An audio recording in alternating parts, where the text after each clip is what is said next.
Hey everybody, welcome back to You Seem Normal. I hope you are doing well today. It's been a couple of weeks since my Simply Chaotic Ramble video. Hope you enjoyed that. Today I have what's called Developing a Workplace Plan video.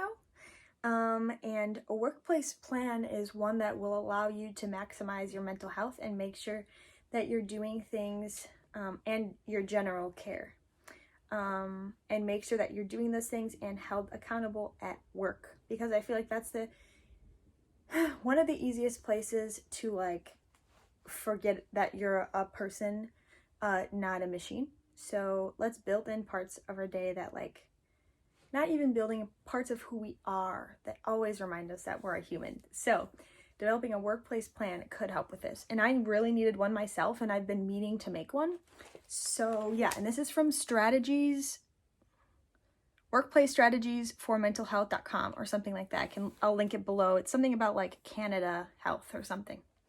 Okay, so the first thing you want to do for your plan is to write down your purpose and why you actually want to do this. Because if you feel like you should, you just feel like you should, you may not actually carry it out as well as if you had your purpose defined for you right up in the beginning.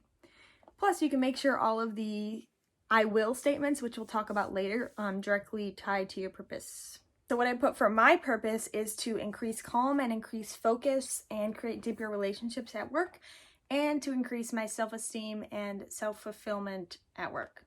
So, second thing you want to do after defining your purpose is to identify your work-related issues.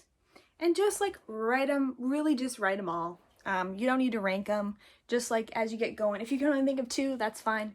If you can think of 20 and you're still going, that's great too. So it just counts that you've put in some thought and you recognize what these issues are. If it's not a complete list, that's fine too. So here are some of mine. Long meetings, avoidance of tasks, paralysis, anxiety, beginning of the day anxiety, being annoyed in the environment I'm in, making phone calls, checking my email and replying to emails and sorting emails, forgetting lunch, and running late. So these are all my work-related issues, or those that I wrote down earlier. And the next thing you want to do is number 3, which is what goes well for you at work. So once you've identified the issues, you want to say, what are actually the things that are okay? So some of the things I wrote include the little moments. So I love going upstairs and getting the steaming hot water out of the coffee thing, bringing my mug back to my office and putting in the tea bag and just letting it sit. I don't know, I just love that. I'm including that as it's going well for me at work when I make tea. Also, I like having people in my office. I love having my window open. Things go well for me when I have a goal time of when to leave. That's actually better than having a goal start time, is having a goal you need to be in your car. Bye-bye. And then also sometimes I can do things really well in succession or in sequence. I'll do them back to back and I'll feel really good about doing that. So those are some things that go well for me. Fourth part is writing your I will statements. This is probably the most important of the entire plan.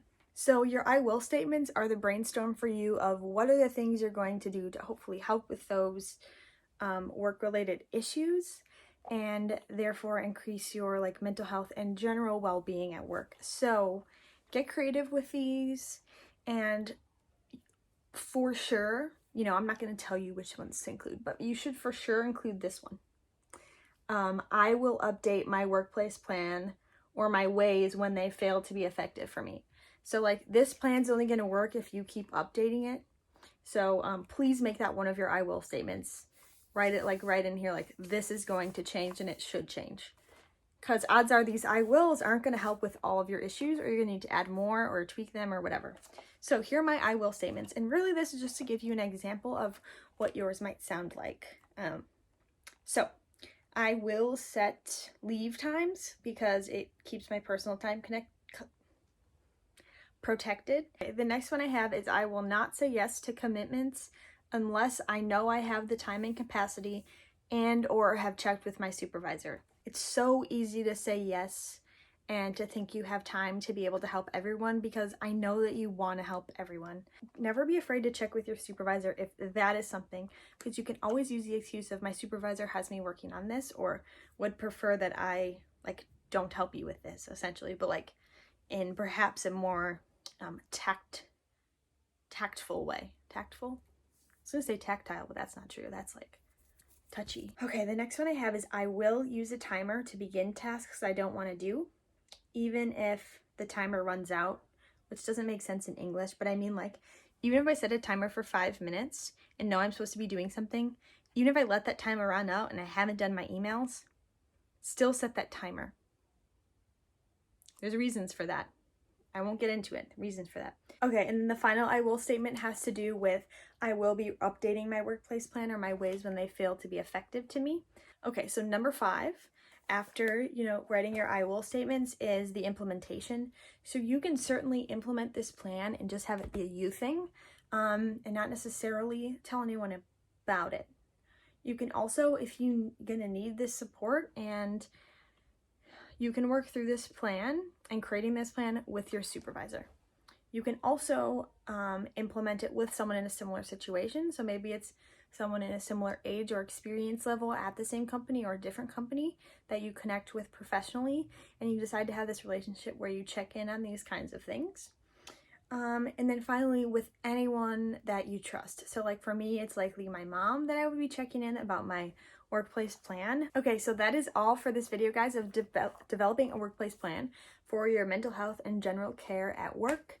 Again, the 5 steps are: create your purpose, identify your work-related issues, answer the question, what goes well for you at work, write your I will statements, and 5, determine how you'll be implementing, whether it's with self, with someone else, with group, whatever. I want to try to have this written up on my blog just so that it's those 5 steps in particular are very visible. So I'm going to try to do that. If I get around to doing that, that'll be the very first link in my description box of this video. I would love to hear if you have some kind of workplace plan, even if it's just like in your head and it's not written down yet. Anyway, see you next time, and thanks for watching. Bye.